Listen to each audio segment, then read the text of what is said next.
Excellent. Okay. We got all the pieces together. Excellent. So we are here today to talk about fueling collaboration with data and sort of how can we incorporate data into parts of our department meetings and get our colleagues and our staff, depending on what role we sit in, engaging in meaningful conversations with and from data, different pieces like that. And my hope is that we're going to explore some ideas and have some conversations together. We will be sharing out. This is active. This is not just me talking for the whole hour, but being able to sort of crowdsource some ideas across us as simple ways of things that we can try or places that we can start in the coming weeks or months within this school year so that we can sort of shift the needle and adjust some things. And data are all around us, and I'm so glad you all could rejuvenate and pause because we need to stay in our jobs, and our jobs are important for so many reasons. But this one just came across my desk recently, and so I was like, okay, this is right. Data are constantly showing up, and therefore it is part of working with our students, not this data visualization, but getting our students comfortable that when a visualization like this pops up on their social media feeds or comes across the news media or comes into their email inbox or wherever they're going after they graduate from the K to 12 experience with us, that we are setting them up to be prepared. And so, how do we sort of create that opportunity within our department meetings to collaborate and work together so that we can all work a little less hard individually, but make stronger gains for our students collectively across it? And the grounding of sort of where we come from with Dataspire and how we approach the work that we're doing is really in that how do we set all students up for success so that they are data literate. And data literacy has lots of different components, but it's that general ability to work with and make sense of data. Now, there are more specific tasks and components of different pieces that we are doing and all of these different verbs, but it's that general ability to work with it and make sense of it. It's not necessarily like not all of our students are going to be excited about data and want to dive in and work with really big, deep data sets, and that is totally fine. But all of them need to know how to read their electricity bill, how to understand election maps, how to use and work with data visualizations or data claims that are coming through in whatever work industry they go into, or just, as I said, sort of reading the news and being a part of society in the 21st century. So this is the context that we're coming from. And so then it's like, okay, so how do we think about how that can be brought into our classrooms in a way that we're working together and not feeling exhausted and overwhelmed by just one more thing on our to-do list?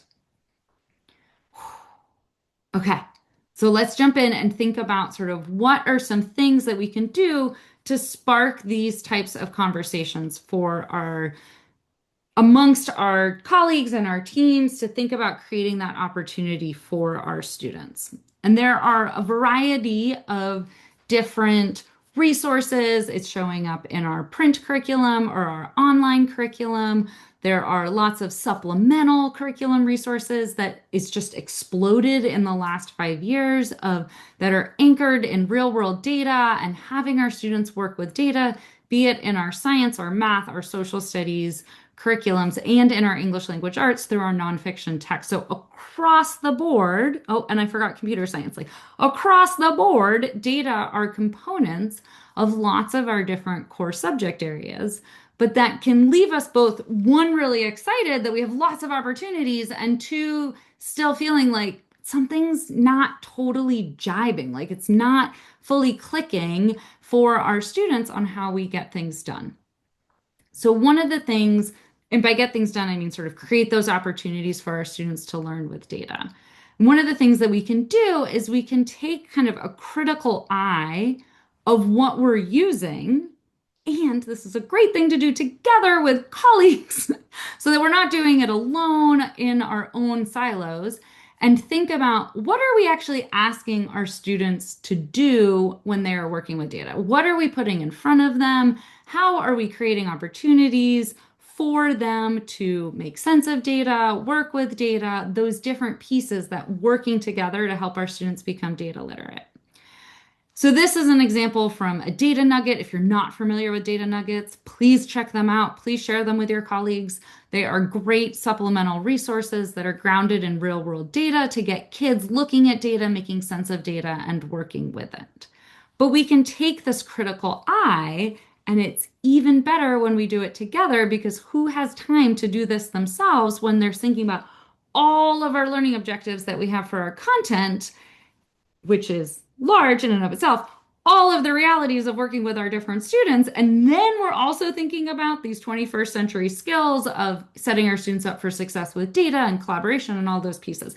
And that's a lot to ask any of us to do individually. But spending 10, 15 minutes in a department meeting where we're jump into a resource, for example, this data nuggets lesson plan, supplemental lesson plan, and just looking at it from the lens of what are we asking students to do? What is the different pieces of information coming through?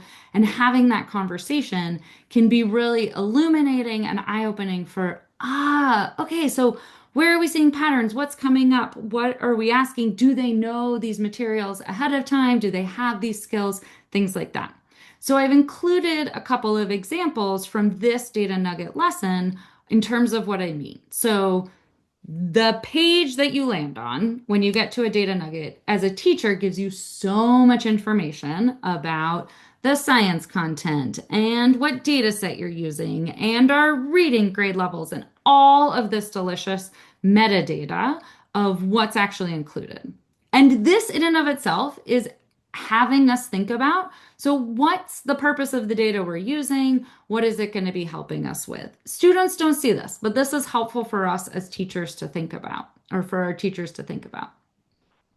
And then we can dive into the lesson plan. So this lesson plan has students look, it provides students with a data table. Okay, so what are we actually asking students to do with that data table? Well, in this lesson plan, they need to take the data, they need to extract that data from the table, and they need to graph it in two of the three versions that Data Nugget has.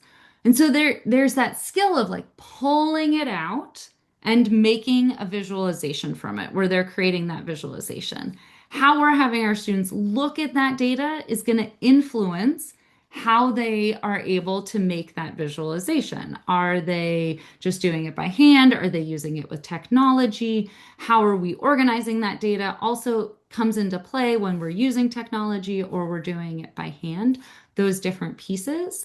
But this would be an opportunity to pause and be like, okay, so we are asking them to extract information from that table and create a visualization. This is one that shows up in a lot of our standards, that skill. But we're also asking them to think about a lot of data all at once. Each of these data points in these cells is actually an average proportion of that leaf area. So we could go instead, we could think about where are our students actually at this point in the year, and we could go in and we could find the raw data or the bigger data set. And depending on what we want to do, that might influence how much data we're looking at. So that's a great moment to pause and be like, okay, are they ready to move beyond just looking at the averages? Can we actually get them looking at all the data so that they can think about variability in their data? A big thing that shows up in our math standards and is so core to working with data in our science and social studies standards. So thinking about so how are we going to make that decision of which size of data set we're going to use? These are things that are much easier to talk through with colleagues than to do by ourselves. But it's not just can we create the data in this lesson plan? We're also asking our students to think about, okay, so what variables are we looking at? And how are we going to visualize those variables? That's getting our students to think statistically at any grade level, not teaching them statistics. That's a math class. That's an upper level high school math class, super important. But we can lay those breadcrumbs out and thinking about it from that perspective of, we're trying to get them to think statistically about things is really helpful and move us off of like, okay, what's dependent, independent, like define those definitions, but really what are we getting at? What should we be graphing? What are we asking our students to do? Different pieces like that. We could be thinking about like, how are we actually having them visualize those data in, and is there an opportunity where we might want to make a shift? So, as I'm showcasing you these different pieces, this is not anything we would expect a teacher to do on every single lesson that they use. But when we create an opportunity to have these conversations and dig into what are all the different nuanced pieces within a lesson where we're having our students work with data, how many can we find? What skills are they getting at? What are we actually asking our students to do? Then it sparks a conversation where we can move data beyond just, oh, they made a graph and they formed a conclusion, or oh, they plotted the data in the graph. Super important skills, but there are a lot of other wraparound components that fit in and factor into our students working with and making sense of data, that broader goal that we are after than just extracting values out of a table or extracting values out of a table to make one type of graph or to make a claim from their data. So creating space and time to sort of dive in and find all the different ways that our students are being asked to think about and work with the data within one lesson can create these opportunities to, oh, do we want to adapt? Do we want to adjust what our questions are? Do we want to adjust what data set we're using for our students? Do we want to create opportunities in eighth grade that we can do that, but in sixth grade, nope, we're going to keep it as it is because we're focusing on something else. That sort of ability to start having those conversations across our department where we're all working together can create an opportunity to help our teachers, help our colleagues, our team think a little bit deeper and a little bit broader and sort of pull out of the day to day craziness and chaos as it always is, no matter how beautifully aligned everything is. It's just a wonderful awesomeness working with students where it gets a little crazy, a little wonky, and have that moment to pause and be like, what are we doing? How are we doing this? What do we want to focus on? Do they have those skills? How could we move forward? Where are we going from there? So that was me kind of walking through. We all have different curriculum that we're using. So I just pulled this one example from this data nugget and used it as an anchor to think about how could we use an example lesson plan. Ideally, it would actually come from your curriculum, but not if you could also see their, trying to think of a use case. You could want to pull something totally different so that nobody was as familiar with it. Everybody's coming into it with fresh eyes. But I think it's usually better to pull from our actual curriculum. And we do this with schools that we work at and just unpack it and do a little bit of that. Let's just pause and unpack what's here and where we're going with our students, what we're actually asking our students to do, and have that conversation in collaboration with one another as a catalyst for oh, well, last week this happened, or oh, I'm really interested in trying this in the coming unit. That is a sort of an anchoring common experience and as a catalyst off to spark other conversations. So, with that in mind, what I'm asking you all to do is to pause and think about from your own perspectives, the curriculum that you use, the team that you work with, what is something that's resonating about using an anchoring activity and coming at it from this lens of what are the data pieces we're asking our students to do as a catalyst for other conversations, as a catalyst for collaboration across our teams? And so that's sort of what's resonating. And then what would a next step be for you to use this strategy or use something like this with your team, with your colleagues, different pieces? So you can add your brainstorming thoughts either into the Zoom chat or into our shared resource document. And let me pause the sharing to make sure everybody has access to the resource document one more time. So I put that in the Zoom chat. So thinking about, and we are on the bottom of page 1 in that resource document. So thinking about sort of what is something that is resonating that you could use and that anchoring lesson as a catalyst, as a norm setting and a catalyst. And what is a next step that you could make? There's so many steps that we could do, but what's one step that you could take moving forward using a strategy like this to sort of really dive deep into something and unpack? Okay, now I'm going to stop talking because it's hard to brainstorm and think and type. And well, while someone's talking in your ears.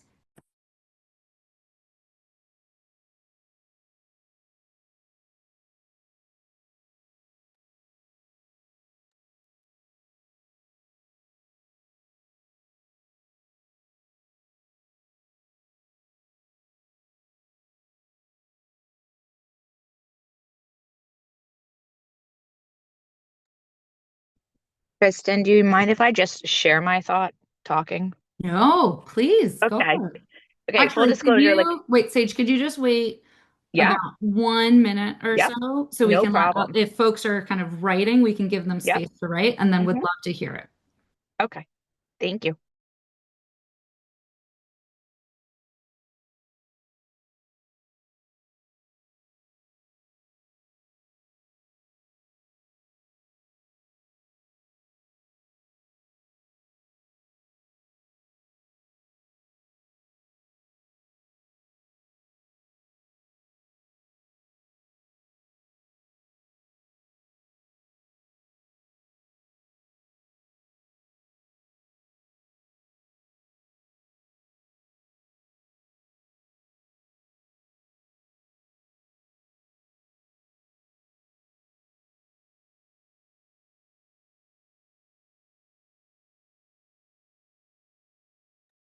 Okay, awesome.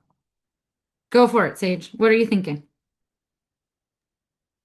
Um, just so you know, I am sitting in the car while my daughter is at practice. So I'm watching and listening, but I can't type on the phone and do all those things. Anyways, I was just thinking about it from the elementary perspective because I am the elementary science specialist. So working with teachers in schools, right, around elementary science. And to me, it's all the data pieces, but it's also a really good example of how data is interdisciplinary and there's, the math skills and the reading skills and the writing skills and um, having the science to look at it. So using that data set as a common experience for teachers to think about how that data set like crosses disciplines within their own classroom or when they are departmentalized, how they can work together using a common data set to kind of like, achieve a bigger purpose for kids, Yeah, was a lot of what I was thinking about.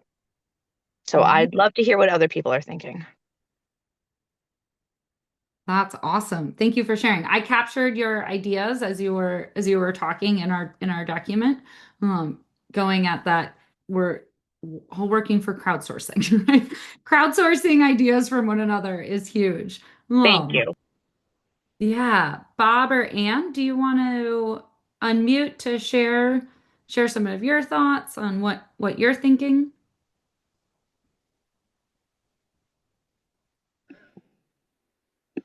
I typed my first couple thoughts in the document. We're running data science courses at our high schools right now, and I'm the district lead for secondary math. But Hmm. we need to start building the program, and aside from that, we need to start amping up the curiosity about data science and what it is at middle school. We Unfortunately, the data units are where we don't always have the teachers finish the content of the year. And so, you know, um, having some really good context for digging in would, I think, help move this along. Yeah.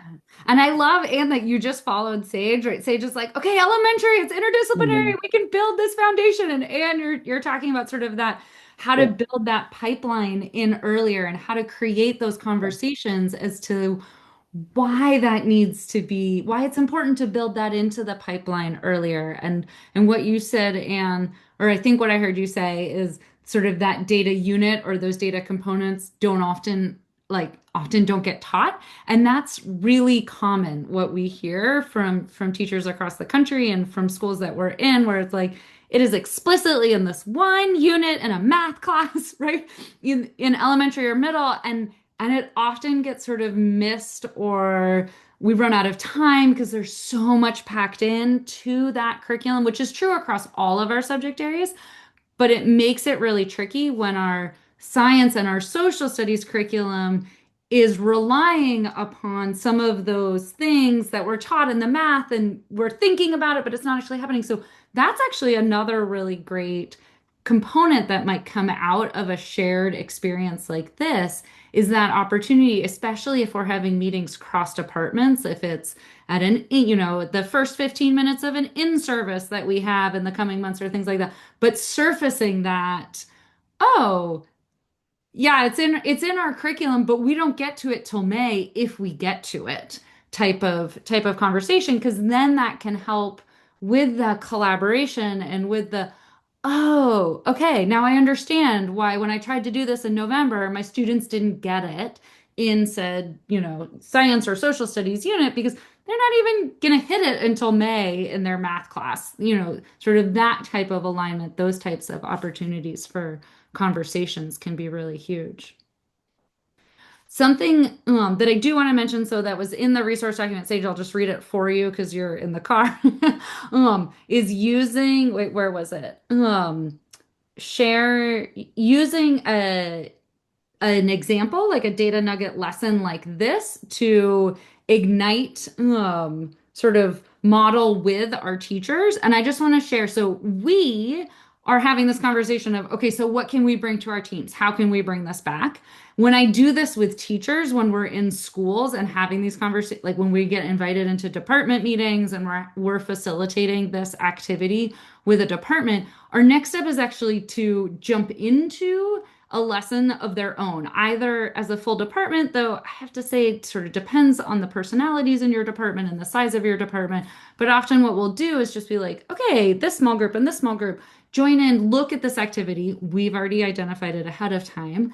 And then they go do what I role modeled with the data nugget activity themselves with it but let's actually make it relevant to what you're using and how you can either in your smaller teams, grade level, subject area teams, do some more collaboration. So we jumped into this type of sort of reflection prompt after it, but when I use this strategy in those meetings, I then anchor it in, okay, sort of a like, I do, you do, we do type of thing that I used to do with my middle school students. So just wanted to call that out. Awesome. Bob, did you want to add anything else that you were thinking about or wondering, hearing what Sage and Anne have shared in terms of what's resonating for them? Um, as an elementary science teacher, Mhm. um, the kids and I are really good at collecting data and making observations. And we get a lot of opportunity to interpret data and see patterns. But the representing the data, taking the time to actually, you know, put it in a form different than we initially took it in as, tends not to happen. Mhm. So that's the area that I'm looking to, hear more about strategies. I mean, I've sat through other sessions where, the ways we can create tables and simple graphs for elementary students have been presented, but in the moment, I it's the piece that keeps um, never getting to. Well, there's just only so much time, right, Bob? I mean, what I'm hearing you say is that you're doing a lot of work with your students on the collecting the data and thinking about what data we should collect, which is amazing because it creates those great opportunities for students to have that understanding of the data, that sort of intuitive, I collected this, I have a better sense of it. And that's super important, but that takes time. And especially when we have elementary students that are doing all of that, representing the data also takes time. And so again, we come back to this time component, which is the natural resource that I cannot actually offer you more of. But Bob, what the reason why I am sort of pulling this up as a timepiece is this actually connects to what Sage and Anne were also talking about is when we have these opportunities with our colleagues. So, Bob, maybe you don't have time in a science classroom to get your students to working on representing the data that they've collected. But does your math colleague potentially have the time because it's in their standards to have the students make the representation of their data, and rather than a random data set that is in your math curriculum or that they found online, could they use the data that you had collected through those science investigations as the data set to use? Now, it's separated in time throughout the school year. As Anne was saying, it often sort of, especially for our middle school, it often shows up as our final unit. In fifth grade, Bob, it sort of depends on kind of, or elementary, it depends on which math curriculum you're using as to what unit it shows up in the sequence. At least that's been our experience. So you might have to contend with that. I'm not suggesting that you align all the curriculum perfectly, but there might be some opportunities of, yes, how do we get it into your science classroom? And also, how do we sort of get that data set over into the math classroom so they're working with those data in their math time to work on that skill of representation. So it doesn't all need to be on you to do all the pieces, but how do we create these opportunities for conversation to think about where there is opportunity for collaboration? Now, I don't know if that would actually work, Bob, in your situation, but I did just want to mention that because I heard a lot of like, but I'm trying to do this thing and I don't have enough time. And it's like, yes, everything takes time. And this is where kind of having a catalyst type activity or opportunity in our department meetings or our in-service meeting or like in-service PD meeting times to just pause and have these conversations. It's kind of like, right? We were like, we got to pause and rejuvenate over break, which was wonderful. And sort of creating opportunities sometimes to pause and just spark conversation in a directed way can open up new opportunities for collaboration across our teams and make it feel a little bit easier for each of us in the different pieces that we're doing. Bob, did you want to respond to I ideas? I only that 2 years ago, what you were describing would have been much more possible. Mm-hmm. In the last 2 years, math and reading, have been taken over, Mm-hmm. and it's now, education by prescription. And if it's Tuesday, then this is what we're doing. And if it's Wednesday, this is what we're doing. And if all five or all four fifth grade teachers of math aren't doing the same thing, somebody's upset over it, you know. That Mm-hmm. wasn't how it was previously. And we had the flexibility for me to be able to have these conversations, Mm-hmm. but I don't even want to have the conversation because it's not going to go anywhere. And it's Mm-hmm. going to be viewed as he doesn't get it, you know? And so that opportunity doesn't exist anymore in our environment. And I mean, obviously these things come around and, it'll switch eventually, Yeah. but in the short term, the opportunities for those kinds of things become, you have to do like a lunch club or you have to do like an after school thing, Mm-hmm. where the math and the reading and the science teacher get together and host some sort of out of school time um, thing in order to backfill where we see need, you know. So, Ooh. and until it starts showing up on our standardized testing more robustly, Mm-hmm. I mean, it's definitely there and it's inching its way in year after year more and more graphs and interpretation of data are appearing, but they're still often in multiple choice questions that the kids could have answered even without the graph, So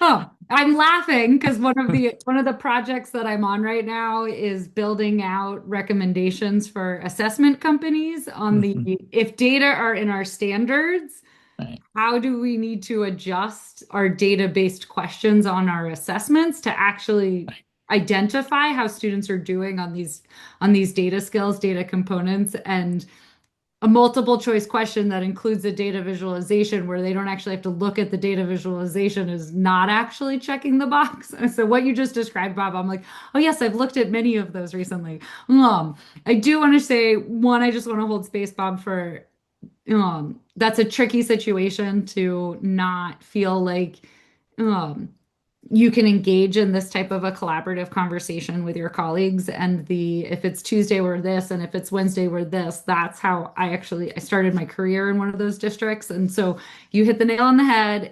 It will come around, and between then and now we're going to find some other strategies for you and your use case of how we can help you with your students. And students rarely are currently getting asked to make a visualization themselves on our state tests. So if your administration is really focused on like your state exam, your state tests and your scores, not saying we should teach to the test at all because students need broader skills. That is one thing that we can create some space for ourselves to be like, okay, so we need our students to be able to read these graphs and reason with the graphs and reason with the data visualizations. And collecting the data, as I said, is so helpful for kids to have that intuitive sense.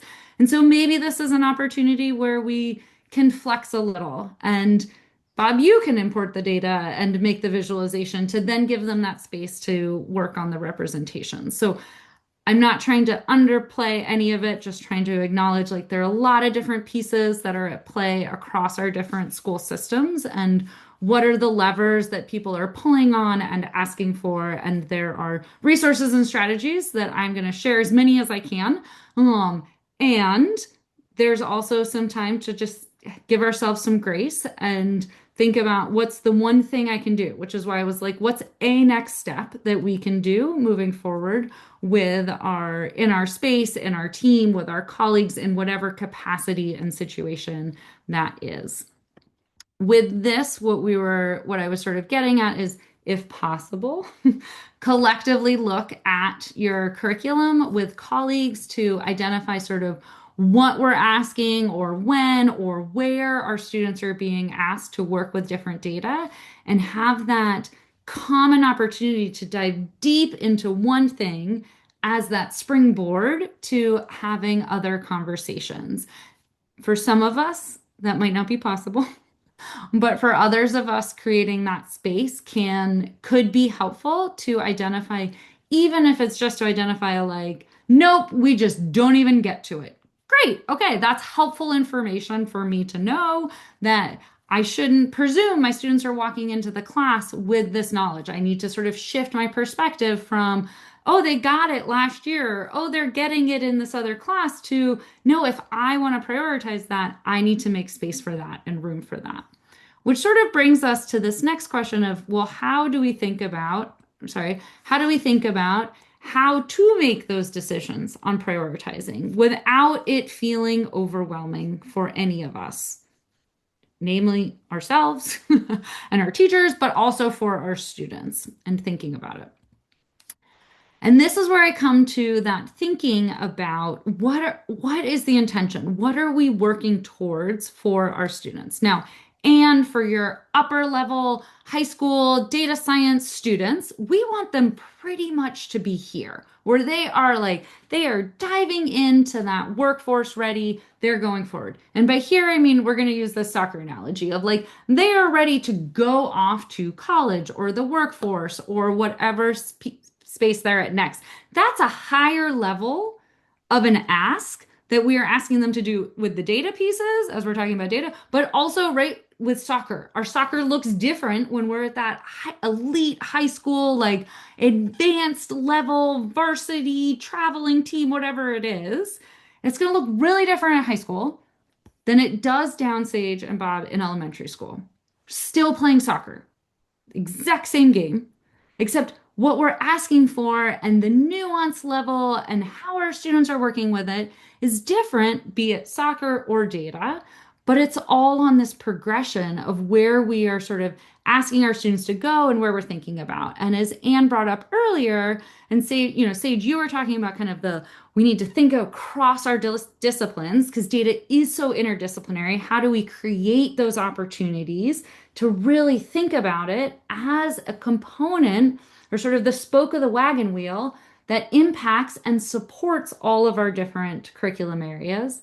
And Anne, you were mentioning okay, it can't just live at this advanced level. We got to put those breadcrumbs in, or we have to build those scaffolds in earlier. And so this is where we get to don't go it alone. Don't try to reinvent that wheel, that spoke, or the wagon wheel, or all of those things. There are resources out there. My colleague Molly and I built this one out a couple years ago and thinking about how do we think about a progression of data skills from our littles, Sage, all the way down like early elementary through high school and where they're coming to you for that advanced data course. But how do we strategically think about that progression as they're going through? So we can look vertically within one of our grade bands of sort of what are the skills? What is it that we are working on here? But then also for us as supervisors or supports of a broader team, we can also think about, okay, but then generally, how is this progressing? Or Anne, as you were saying, like, let's have this conversation in the middle school of what we can do. That's a great opportunity to be like, hey, middle school, these skills are super important. This is your box. This is your box of what your skills are. But these are really important so that we can get to these other pieces to hit this district initiative of the data science pathway that we have built out or the program offering that we're building out for our students. And so, yes, there's a time crunch of all the pieces that we need to get to, but if they're not getting these pieces, then that's sort of having these downstream ripple effects. And so it can be a conversation starter on thinking about how do we prioritize up? How do we think about what we're working on and those different components? So in this resource that we built out, we also were identifying sort of what is the essential idea for each row.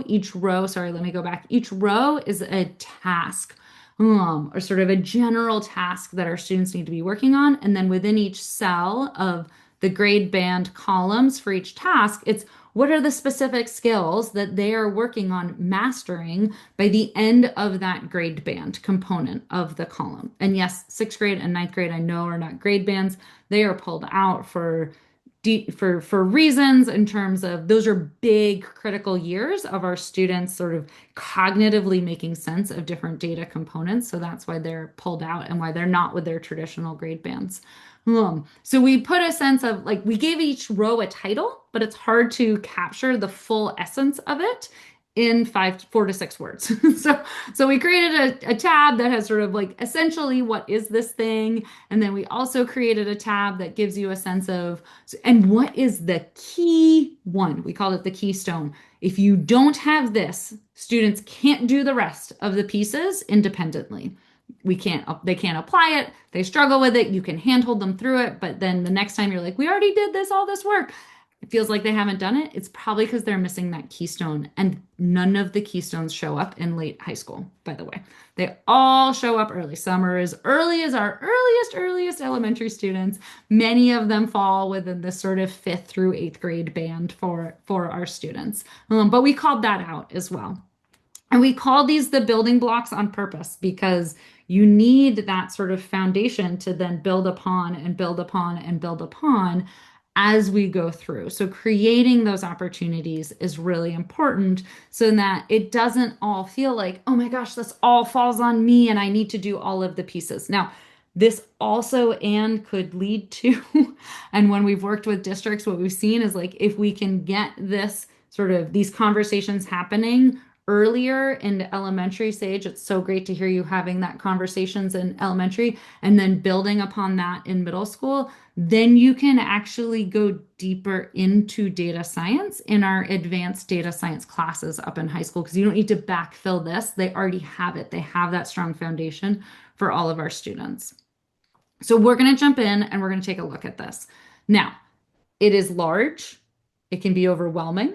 we're going to spend not 10 minutes because I'm looking at the time. We'll spend about 6, 8 minutes taking a look at it. You guys can talk to each other about it as you're looking through it. And what I'm going to ask that you do is like pick a grade band column that is relevant to you and just read through the cells in that column to get a sense of, okay, so what are the great, what are the data skills that are coming through there and what's not making much sense, like what's a question that you might have or what's an idea from this that you have of something that you could look at going forward. You can access this from this URL, which is ugly, or you can click on it from the shared resource document, which I put in right here. Our anonymous IBEX is there. So Sage, I'm going to put you in with a breakout room with Bob. So Bob, if you could have it opened up, that would be super helpful because Sage, this will be hard to look at on your phone. And then Anne, you're going to stay here with me and we can jump in and look at it from the high school perspective. But here on these sort of middle of page 2 is where I've got the instructions of what we're working on. Hopefully that makes sense for everyone. Let me. I don't mind discussing elementary if that's helpful, Kristen. Um, That's okay. Stay. Would you prefer to talk with Sage and Bob, or are you good chatting with me about high school stuff? I can chat with you. This either way, Okay, I'm fine. great. Okay. Bob and Sage, I opened up a room for you so you guys can go have a elementary discussion. Hopefully that is accessible to you all to jump in there. Always a trick with on the phone. Great. Okay. Hi. And let me just pause the recording. So the building blocks table is certainly we did not have enough time to absorb all of the information that was there. We were having a conversation about how we built this out to try to identify like what does it actually look like? What are we doing at different steps along the way with students? So then it builds in a natural progression that one aligns with our standards, two standards across grade, across subject areas because we used math, science, social studies, and computer science to build this out. Two also identified, so it's grounded in the standards and in research of like where there are certain gaps in our standards of like our standard says X, but it requires Y in order to be able to get there. So we also used research to build this out, and it was really meant to be a conversation starter on what are we doing, who's doing what are those keystone things, those key pieces that we need to bring in. And I just wanted to share out as we're sort of wrapping up our time together of one, this is a resource that is out there. And so if you have the opportunity to have one of those to sort of create space for collaborative conversations amongst your team members, use this or parts of it as a catalyst for those conversations. Don't try to reinvent this or make it up again. Sort of leverage that existing progression.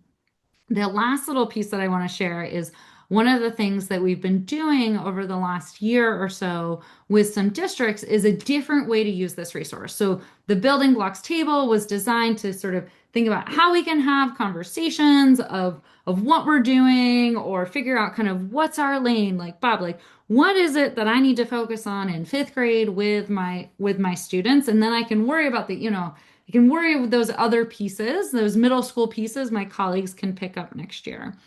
But there are all these different functions, all these different pieces and rows to the table that are happening. And I just wanted to share out one of the things that we have been doing is sort of going through and using it as an anchor point to think about, okay, what are our actual units and where are those different pieces showing up in terms of where they're currently showing up, like collecting data, like we're doing that in Unit 1. And then where might there be opportunities with slight adjustments to the curriculum to bring that in?